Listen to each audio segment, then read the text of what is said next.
RRR. I know that you've been a huge support. I've seen interviews where you said, that this was his year and I had to be there for him. I was just being there was a huge thing. And being there as a family was a huge thing. And I was there on the set of Naatu-Naatu in Ukraine with him, and then here as well. And he's been with me through some of my really, really tough times at work. Thank you so much for doing this, and welcome to Humans of Bombay, and welcome to Bombay. Thank you so much. It's my pleasure. So, how are you feeling? You've been on this whirlwind tour of the US, you're pregnant, there's so much happening in your life. How are you feeling? Well, I have a lot of gratitude to everyone across, who's given us so much love. But most gratitude is to my baby, who's allowed me to travel and hasn't bothered me at all. So it's been really nice, and I thank the whole medical team behind me, and of course my husband, who's my biggest support. And the whirlwind contrast that we were kind of talking about, I have to go into this question, is that you come from two very renowned families, right? Like you've had this side and that side, and both are so large in themselves, so many strong personalities. How is it that you have maintained your unique identity? Because that's something that is such a unique thing that you've positioned yourself as. So how is it that happened? Well, I can just say that something my family and my husband's family have done for me is to let me be myself. And that really helped me carve out what I want to do. And they encouraged me at every given point. When I told them, hey, I had this thought of becoming a fashion designer once, they said, please go ahead and try it. And then once I decided that, I wanted to work with the chenchus in the forest, which is so different from what I was doing before. And then they said, please go ahead and do it. So then I realized over the years, they gave me the freedom, and I started maturing, and I feel every day is a learning. So I think that, my family gave me that opportunity, and I'm very, very, very grateful for it. And has it always been like that? You've mentioned in a couple of interviews that your grandfather holds a very profound impact in your life. In fact, you were 5 when you went to an Apollo hospital with him and decided that, this is a world that I would like to be a part of. So what were you like as a child? What were you like in those formative years, where you're carefree and there are so many options in front of you? Everyone thinks that I was born with a diamond spoon, silver spoon, golden spoon. But let me tell you, fact check, my parents worked their butts off to make sure that, we had that luxury. And as parents, Ram and I are going to do the exact same thing. Nothing comes easy. And when you're born with so much privilege, there's also a huge responsibility. And also, people don't realize that you're judged constantly, whether it's by people around you, whether it's by your own family members sometimes, whether it's your well-wishers, and it's just human to judge. And here you're under pressure so much. So nobody has ever looked or thought about the mental well-being of people that come with privilege. Yeah. It's exactly what you were saying. I mean, while you were speaking, I thought of this question, because so much has been said about privilege in a way that you're so lucky, right? But the weight of that is very heavy, because there is that much more to deliver or that much to live up to, depending upon the class of privilege that you come. Is that a very heavy weight that you've carried through your life? Is that something? It is a heavy weight in my life. And then one of my taglines ever in my workplace is, I want to be known for my worth, not because of my birth. And every day, that is my motivation to go to work and make a difference. My granddad taught me about, creating dreams and goals, but also having everyday goals, because every evening he'll call and ask, what good thing have you done today? Till today. Till today, he does that. And then, that's how I grew up. Discipline was a huge part of our journey, and I continue to do it. I'm only human, and, we have to grow with it. So I think being disciplined is one of the biggest strengths. My parents, my aunts, my mother, everyone, contributed to the family business because we realized that if we had this background and didn't put it to good use, then what a waste of a lifetime. Yeah. As people see, you were born with it, but what you do with it is entirely in your domain, right? Absolutely. And then we had so many people around us that, were dependent on the Apollo business. And my grandfather taught us that, all this comes with hard work. He would do patient rounds and people were putting their life in our hands. And what could be more fulfilling than their trust? Yeah. And what we wanted to do is to create a much better experience for them. So that started at the age of 5 for me. Yeah. And then after that, it kept on growing. And I said, philanthropy is something that I want to do, because one day when I was walking through the hospital, someone came up. She didn't even know who I was.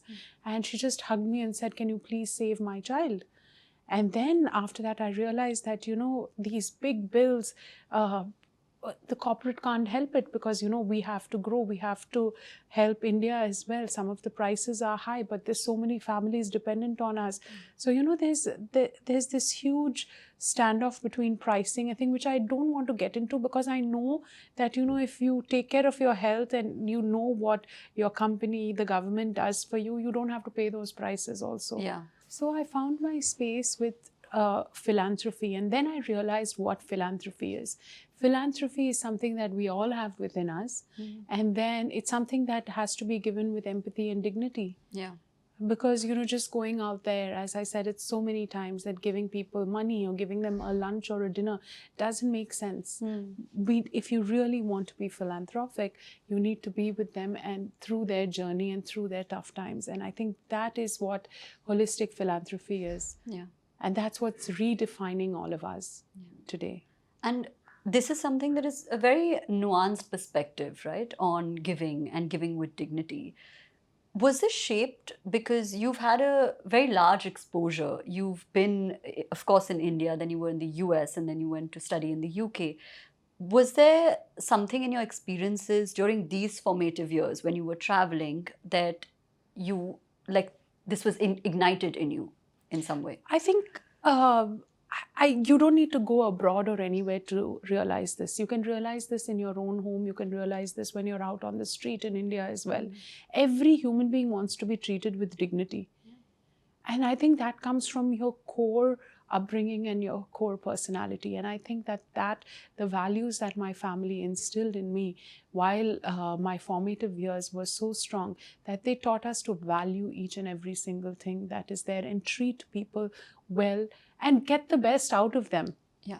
Because only if we are able to handle people can they actually serve. Because all the doctors during the pandemic, whether it's our housekeeping staff or the nurses or the medical paramedics, everyone was going out of their way to do things.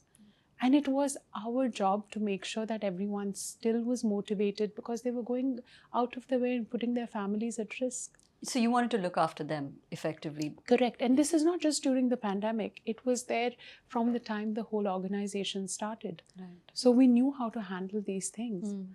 And then my granddad, though in his 90s, he's just entered his 90s, and he was actually there. He said, "I don't care. I'm going to go out there and I'm going to be there." And he was there, and the whole family was there. And during this time, we all came together. And that's why, I very proudly say we as Apollo are one family. And that is, whether you're blood related or no, it is one strong family that works together. That's really refreshing to hear in terms of just a perspective, right? That you take care of people who are in the vicinity, in the making it happen effectively for the hospital. I want to talk to you a little bit about your college years before you took on the role of entering into the workforce. What were you like in college? What were those days like? What did you want to be? Was there something else that you were grappling with? So I did want to do a bunch of things in college. I wanted to be I wanted to be in fashion. Then I realized that that wasn't my calling. Then I realized that I wanted to do international business. I wanted to stay out of the country for some time. Then after that, I realized that, this is my base, this is my ground. I want to get back into the workforce. So my job was to finish college ASAP and get back to work. And then college was a transformation for me, because I started college being really chubby, and then I ended college, my college years, being extremely mindful of the way I live my life with respect to my own body. And using my body as an example. So, it was a great journey. You call it mental, you call it physical, you can call it an awakening. So anything you want to put together to name it is fine. But I think that, college was a huge eye-opener for me. It gave me independence. It taught me that however wealthy you are, women need to be financially independent. And every woman needs to be. So that's something that and needs to manage their finances. Yeah. Whether you're a housewife, whether you're sitting at home, whether you're working, whether you're, whether you're a growing daughter, you need to understand that, your wealth is in your hands. And what you create matters the most. And you've spoken about this phase a lot, where you were facing body image issues, and you felt a certain way. You tried a lot of things to lose weight. Can you talk us through a little bit about that journey, especially because so many people watching this are probably going through the same thing. It's so prevalent, where you look at yourself a certain way because of that one aspect or another aspect that has to do with the physical attribute. So can you talk to us a little bit about that? Sure, I'm happy to do that. But, I wanted to say that, from the time I was born, I was judged in some way or the other. And I think everyone in our society is judged in some way or the other. And it's not just me. And it could be body issues. It could be because of your background. It could be because of your caste. It could be because of the color of your hair. It could be anything. But the thing is, are we a judgy society? Is what, I'm beginning to think right now. And should this matter to people across? So I think that we need to track back and understand whether it's body shaming. Yes, I did. Everyone, when I married my husband, everyone was like, oh my God, she doesn't look so good. She's overweight. Did he marry her for her money? Luckily, I didn't know too much about social media at that time. Yeah. And then, That's just which nasty. was fine. Yeah. But I don't even blame them, because they didn't know. And they didn't know me. And I hope over the past 10 years, they've got to know me better, and they have a different impression of me. Yeah. So it's fine. Everyone is judged across the world, but it's the way you take it. And I feel that, I'm very happy about myself, and I feel like a champion today, because I know how I dealt with it, and I know I've become much stronger. Yeah. I mean, it's not easy to hear those things, no matter where, because I know that, I've been in the public domain for 9-10 years myself. I know that one comment really just, like, why is a stranger on the internet being so nasty? You don't even know me. I know that it can get to you. So, no, I just feel bad for them right now. Yeah. Because maybe they are going through something really bad that they are venting, Yeah. So for me, I know everyone's journey is different, but I do respect that you felt really bad during that time. But try and put it on that person. Yeah, that sending feel you healing. sorry for them. And you spoke about your husband. Of course, we must get into that. How is it that you all met? Walk us through the initial days of the love story 10 years ago. Oh God, it's been so long. So I guess what we realized in life was we both are very practical people. And Ram says, you can't fall in love, you have to grow in love. And I thought that was such a cheesy dialogue, when he told me that. But then it started making sense, because every day you learn something about your spouse. Yeah. And then after that, you start growing with them. And we got married when we were in our late 20s. And then growing up together, we do understand that we complement each other in different ways. And we also need to make some compromises to make our relationship stronger. So, that was how we realized our journey was. And then we kept on, we would do fun stuff together. We would, we both like the same things. We like the safari. Like just recently for a baby moon, he took me to see whales. And I said, oh my God, that's the sweetest thing, whales and dolphins. And we were more into wildlife and doing fun stuff together. And so I think that's how our relationship grows. And, that's how I think compatibility is the key of any relationship. How did you all meet? So how did we meet? We met through common friends. It's not a wow story. But the thing is that he's the one who challenged me. Okay. It's so interesting. And he challenges me every day. And I do the same to him. So that keeps both of us, working to be the best. Wow. Of best version of ourselves. Like it keeps you alive on your toes. Yeah. Absolutely. Yeah. And it doesn't have to be only work-wise. He challenges me with his thoughts, with his maturity. And, sometimes I'm like pretty wowed by it. And it's vice versa. Yeah, let's mention that also. Yes. And how did he ask you to marry him? How was that? We must tell the story. I asked and then he asked, or he asked first and then I asked. I don't remember. But I do know that my aunt and my sister played a huge role in it. And like from my side. And so that's how it was. And it was... of course, for us, it was very different. For him, it was very different for his family. But then after that, the nice thing is that we live in the same city. And the world is a very warm place if you want it to be. Yeah. And then so we decided that, we are going to make it as warm as possible. How sweet. Yeah. And of course, we have to talk about the Oscars, RRR. I know that you've been a huge support. I've seen interviews where you said, that this was his year and I had to be there for him.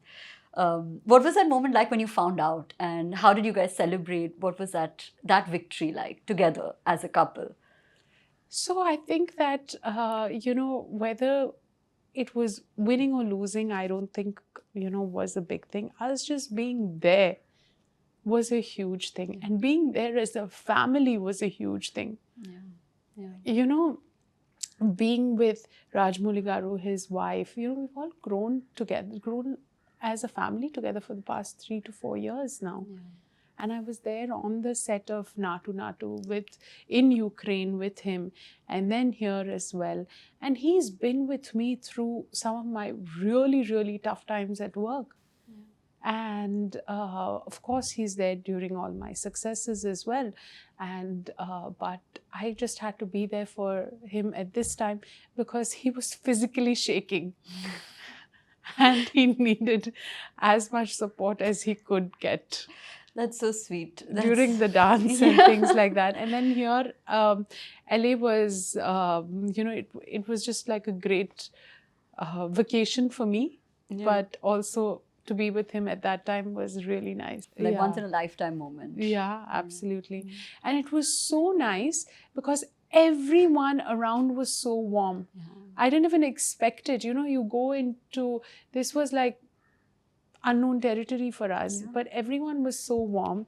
It was really, really nice. Do you feel like your life has changed in some ways? No. No. Because, Ram, if you ask people around him, it's his birthday day after and he's just gone underground. He's like, no. He doesn't like cutting cakes. He doesn't like celebrating big things. I'm the one who does all that. He likes to stay quiet and do his own thing with his few friends. He's very quiet. Yeah. In his circle. In his circle. Amazing. And we were talking earlier when you mentioned this thing, you said, that I've had very tough days at work, very challenging days. Can you tell us a little bit about that side of you? Because we see this very put together Upasana who is, like it can come across as, everything is going well. But very few people know that this side exists where there are so many challenges. So can you tell us some of those trying times and how you kind of dealt with it? So, the nice thing about my family is that, we are a business family and a family business. Yeah. So, that is something very, very special, and I really value that. So, if I'm having a really, really bad day, say we've lost, a certain contract, or, some people haven't, performed as well, or we are not able to motivate people as much, or, something hasn't gone according to what is happening to us. We're human, so we'll definitely feel a little disturbed and all that. So we have a really cool chat called the Working Women Chat, and that has my aunts and my mom and my sisters in it. And so that's the place where I take out all my frustration. Yeah. So I write a message on that, and then immediately my aunts give me their responses, and they've actually molded me into getting better answers and guiding and helping me through that situation. It's because they've been in the business, and they know whether it's related to HR, finance, marketing, whatever it is. I just have to put it on that chat, and it's like a university education. Wow. It's like it's a safe space for you. It's the safe space for me. And the way they encourage us and give us advice and teach us how to handle certain situations, I think is a great privilege that I have in my life. Yeah. What was the last really challenging episode that you dealt with in your life? It's work-wise? really small, but it really means a lot to me, because I really feel that there's a way that this business can change the way corporate well-being in the country is looked at. So we started URLife, with URLife was started during the pandemic. I mean, before that, it was called Lifetime Wellness, where we are India's largest occupational health service provider. That means if any corporate has any emergency, they can come to our safe spaces within there. So then we realized that we wanted to build the trust deficit between the employer and employee. And create a much happier work environment. If you've seen my LinkedIn, I showed you how Ram was welcomed on set. I've seen your LinkedIn Does that posts, happen in the corporate environment? Yeah. No. So why doesn't it happen? So, we spend our wake hours, so many of our wake hours, I mean, a majority of them in the office. It's our duty to make it a much better space. So that's what URLife was all about. And then some stuff from the films we tried to bring in.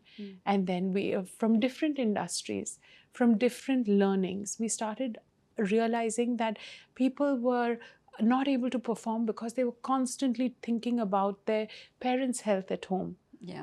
So then we said, okay, fine, let us give you, and medicines was the smallest thing. Now you can sit in your office space and order medicines for your parents whenever you want. You can have someone come and collect their blood work. You don't have to go. So, the basic hygiene is done for them. And we just want to take care of all the things that stress you out the most, so you can concentrate on your work, and you don't have to spend so many hours at work then. You can just get done with your work, be more productive, and come back home to your family and have all your work done. And have you had that hit of validation or gratification that an employee has come up to you, or you've heard about who's benefited or whose life has really become easier as a function of the things that you've introduced? Absolutely. So many people come up to me and say, hey, I've lost weight. I'm like, okay, that's not something nice. I mean, it's great, but it's not something that I was concentrating on. But, they're feeling great and motivated and healthy. That is something that is amazing. So we do canteen assessments and try and make people change the food that they're serving in their canteens. The parathas and the biryanis are not going to make you healthy or perform. So the quality of life is effectively what you're going after. Exactly. And once they realize that your employer is taking care of that for you, then, that trust is built with them. And then they can bloom at work because so much of the Absolutely. background is taken care of. Absolutely. Yeah. That's why they say, if everything is taken care of, you see the international companies have so many benefits. Why can't we do that here? So that's what your life is about. Yeah. The challenge was that I was also given a responsibility of managing a TPA, which processes claims. And that business today, I'm changing it around, and it's actually giving me a high. Processing claims. Who would have thought back end work would give me a high? Yeah. When I was thinking of fashion one fine day. The worlds don't match. The worlds don't match. But the thing is that, because it showed me that, the government, the corporate India does so much for their people's healthcare and so much is available. And my duty is to let people know what is available for them so they can avail it. Yeah, absolutely. So that's the basic reason that I got into the corporate space right now. Yeah. And I have to ask this, you've played so many roles actively in your life through the years. One of them is obviously entrepreneur. How has that journey been for you? And have you faced any challenges? Were you taken seriously always? Because this is such a large conversation in corporate India, right? Like when you're a working woman, if you're I hate the term woman entrepreneur. I like to be known as just an entrepreneur. How has your entrepreneurial journey been? Well, I wasn't managing my finances till 3 years ago. Okay. And then, I didn't know how much I was worth, how much was in my bank account. I was just getting a salary, and sometimes I would take it or no, depending on how the company would do. But then now, I realized that I need to do this for myself. Financial independence is something that I want. And how is this realization? How have you arrived at this realization about wanting that financial independence? Because I realized, and at this I actually realized at the grassroots level, because if women were empowered to have their own house, to have their own money for their own needs, and if they had the ability to provide for their own kids themselves, they would get much more respect. Yeah, absolutely. And would not be putting up with certain things like, say, a domestic violence. Yeah. And that's at every level. Whether you're the richest or the poorest of the poor, it doesn't matter. Whether you're in the forest or whether you're living in a palatial bungalow, it's exactly the same. The root cause is the same. The root cause is how you just need to do this for yourself. Right. Absolutely. And then you will feel empowered. And that's making me feel much more powerful today. Yeah, and you seem like, you're driven and you have this ambition. Absolutely. I have this ambition that this is what I want to create. This is what I want to do. I want to make more women understand that, hey, your wealth is in your hands. Yeah, absolutely. And it's your inheritance. It's your money. It's your everything. And you're adding to the GDP of the country. So you are actually worth something and you are valuable. Yeah. And, you're a woman driven with ambition. Often this question comes up. How do you strike that work-life balance? Especially because your partner is also so established. She's busy. You're busy. How does that work-life balance happen for you? So I think it's all about goals and priorities. Right. So when work is a priority, yes, the personal life takes a backseat. But I think that when the personal life is a priority, work can take a backseat. So you need to just know what your goals are and you need to prioritize them accordingly. I've seen my aunts and my family, other people in my family do it, and they've done it beautifully.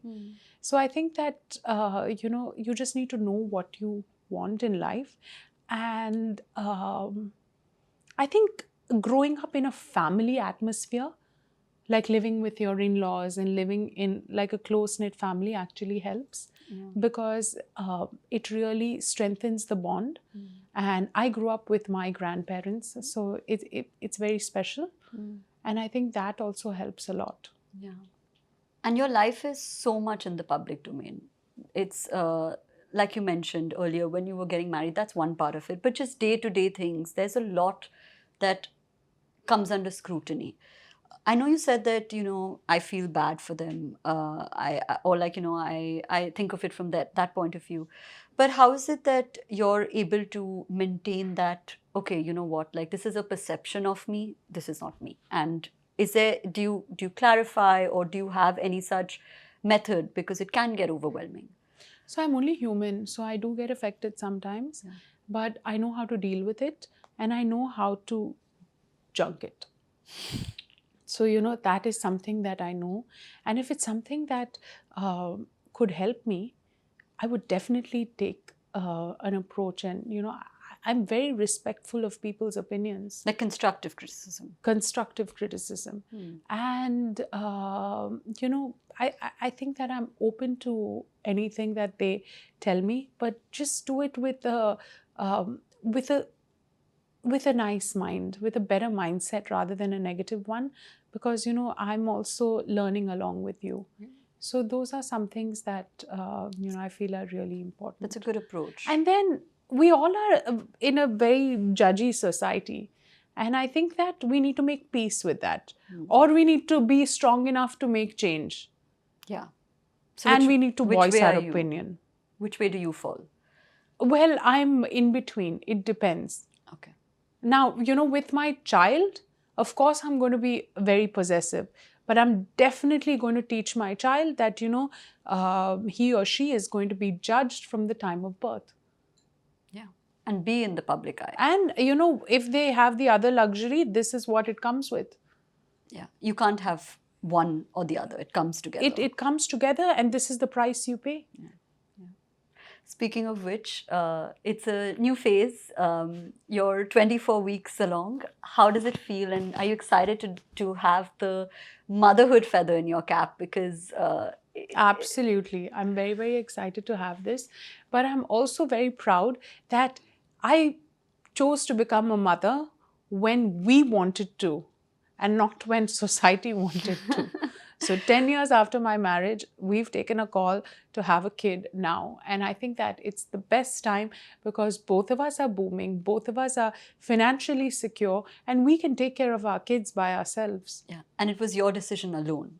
No, not I mean, at all. as in your... Both as a couple, us, yeah, as a like couple, it was not. yes. It was not from like, oh, have a kid now. You've been married 10 years. Absolutely. Kind of thing. So I think that that's something beautiful. We as a couple, we realized that we didn't let pressure hit us, whether it's from the society outside, whether it's from our family, or whether it's from outsiders, which says a lot about our relationship. Yeah, and how we are going to bring up the child as well. Yeah, it sounds like it's very, independent, and it's for you. It's that intimate space between man and woman. So absolutely, that's amazing. I'm going to go on to our next segment. It's called, it's basically things about you that we couldn't find on Google. So now we hope that we have those answers. What's your go-to comfort food? Tea. Amazing. With almond milk. I'm trying to avoid dairy as much as possible. If you could go back in time and give your younger self, a piece of advice, what would it be? I wish I had found Ram earlier. He's a calming factor in my life. How old were you when you all met? We were in our late 20s. Late 20s. Yeah. Your favorite Ram Charan film? So my favorite Ram Charan film would be, of course, Rajamouli Garu's films too, RRR and Magadira and Rangastaram. But my personal favorite would be Nayak, because we just got married at that time. And I went on set with him, and it was my first experience. So, the movie also was nice, but I was involved behind the scenes, and that was my first exposure to the film industry. So it was really warm. Yeah. Who's the first person you call when you have good news? My granddad or my dad. What is something that people might be surprised to learn about you? If I want something, I'll go all out to get it. Okay. The first thing you do when you wake up in the morning? I was just going to say take my prenatals, because I don't want to forget. But we sleep with our puppy in between, so she gets the first hug. How cute! Yeah. The most romantic thing Ram Charan has done for you? Recently, it's to take me whale watching. It's very sweet. Yeah. Okay, fantastic. Now we're going to show you a photo, and you have to give us context of what was happening behind the scenes. Like, give us a visual talk of what was happening. Okay. everyone was trying to get their angles right. So everyone was, all the powerful women in the family were trying to get their angles right and make sure that, there are women of substance, but sometimes this is where, our fashion speaks more than our substance. So these were those few moments where we're like, okay, am I getting my angle right? Am I getting my, is my body correct? Is my thing, all these other superficial things come into play right now. Just for the picture. This photo. Oh, this was at my aunt's birthday and the theme was Bridgerton. Oh, okay. So everyone was in their costumes and things like that, and it was really fun. And we got this picture, this selfie mode picture taken together. This was Varalakshmi Vratam. So Varalakshmi Vratam is like Karva Chauth for us. And the puppy sits in our puja room, and my father-in-law is very particular that the man also comes that day and gives you a Lakshmi coin that you attach to your Mangal Sutra. So Ram was there that day. A lot of people felt, what is that picture? But I thought it was very sweet. It is very sweet. Yeah. Fantastic. Okay, we'll go into last questions. If you had to summarize your life's philosophy in 1 or 2 lines, what would it be? Live with humility, empathy, and dignity. Because you are what you are. And the world sees you, whether digitally or in reality, you should be the same personality. Okay. And the last question, because we think it'll be very cool when it happens. If you had to record a message for your would-be child, what would it be right now? You're coming into a world that has a lot of good people, but also a lot of people that want you to be successful and also not. And it's your own journey. Our duty is only to help you be the best version of yourself. So sweet. Amazing. This was great, Upasana. Thank you so much. It was lovely chatting and you're glowing, and all the best for the last trimester. Thank you. Thank you so much. This has been really nice and fulfilling. I hope I was able to 100%. answer all questions. All questions. Thank you. you. If you like this episode, don't forget to subscribe to our channel and hit that bell icon. Thank you all for being the best community, and I'll see you soon. Aditya Chopra, and he knew that Aditya Chopra is looking for films outside of his comfort zone, and that's how the script went. And out of the blue, I got a call from Yash Raj one day, and there's a lady who said that Aditya Chopra wants to meet you regarding your script, and I genuinely thought somebody's pulling a fast one. It's a prank because, Mini was in MTV in those days. There used to be a very popular show in those days called MTV Bakra.